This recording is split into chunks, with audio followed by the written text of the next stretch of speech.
ஸ்ரீ விஷ்ணு சகஸ்ரநாமத்தின் அடுத்த ஈரடி சதுர்மூர்த்திஸ் சதுர்பாஹுஸ் சதுர்வியூஹஸ் சதுர்கதிஹி சதுராத்மா சதுர்பாவஸ் சதுர்வேத விதேகபாத் என்பதாகும்.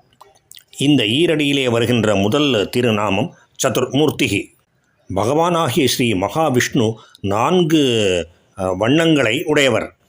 வெண்மை, சிவப்பு, மஞ்சள் மற்றும் கருப்பு என்கின்ற 4 விதமான நிறத்திலே இருக்கின்ற வடிவங்களை உடையவர். அதனால் அவருக்கு சதுர்மூர்த்திகி என்கின்ற திருநாமம் அமைந்திருக்கின்றது. ஓம் சதுர்மூர்த்தையே நமக. பகவான் ஸ்ரீ மகாவிஷ்ணுவினுடைய அடுத்த திருநாமம் சதுர்பாஹுகு. சதுர்பாஹுகு 4 தோள்களை உடையவர் என்பது அதன் பொருள். 4 தோள்கள், 4 புஜங்கள். பகவான் ஸ்ரீ மகாவிஷ்ணுவை தியானிக்கின்ற பக்தர்கள் அவர்களிலே பலர் அவரை சதுர்புஜ சுரூபியாக தியானிப்பது உண்டு. அவருடைய 4 கைகளிலே பத்மம், அதாவது தாமரை, கதை, சங்கு மற்றும் சக்கரம் இவற்றை தாங்கி நிற்பதாக அவரை தியானிப்பவர்கள் பலர் உண்டு. இந்த 4ஐயும் தாங்கி நிற்கின்ற அவருடைய சுரூபம் மிக மிக பிரபலமானது.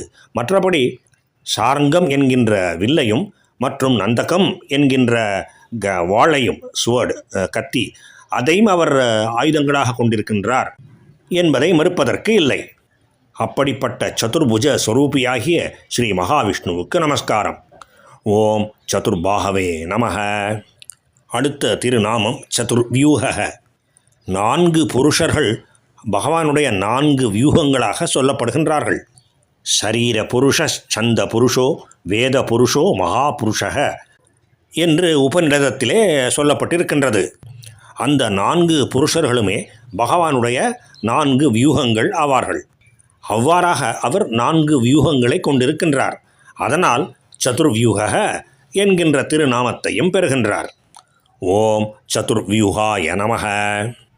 சதுர்கதிஹி இதன் நேரடி பொருள் 4 கதியானவர், 4 ஒரே புகலிடமானவர் என்பதாகும். இந்த 4 என்பதை 4 வர்ணங்களுக்கும் என்றும் பொருள் கொள்ள முடியும், மற்றும் 4 ஆசிரமங்களுக்கும் என்றும் பொருள் கொள்ள முடியும். மேலும் பொதுவாக இப்படி ஒரு பொருள் கூறப்படவில்லை என்றாலும் 4 வேதங்களும் சுட்டி காட்டுகின்ற ஒரே கதி அவர்தான் என்று கூட பொருள் கொள்ள முடியும். ஆனால் பொதுவாக 4 வர்ணங்களுக்கும் 4 ஆசிரமங்களுக்கும் அவரே கதி என்கின்ற வகையிலே தான் பொருள் கூறப்படுகின்றது. பிரம்மச்சரியம், கிரகஸ்தம், வானப்பிரஸ்தம் மற்றும் சந்நியாசம் இந்த 4 ஆசிரமங்களுக்கும் அவர்தான் கதி, மற்றும் பிராமண, க்ஷத்ரிய, வைசிய, சூத்ர என்கின்ற 4 வர்ணங்களுக்கும் அவர்தான் கதி. தங்களுக்கு விதிக்கப்பட்டிருக்கின்ற தர்மத்தை முழுவதுமாக நன்கு அனுசரித்து அதிலிருந்தும் வழுவாது நடந்து கொள்கின்ற இந்த 4 வர்ணங்களுக்கும் மற்றும் 4 ஆசிரமங்களுக்கும் பகவானே கதி. அதனால் அவர் சதுர்கதிஹி என்கின்ற திருநாமத்தை பெறுகின்றார். அப்படிப்பட்ட சிறந்த புகலிடமாகிய ஸ்ரீ மகாவிஷ்ணுவுக்கு நமஸ்காரம். ஓம் சதுர்கதையே நமக. பகவானுக்கும் பகவானின் திருநாமங்களுக்கும் பக்தர்களுக்கும் மீண்டும் மீண்டும் நமஸ்காரம்.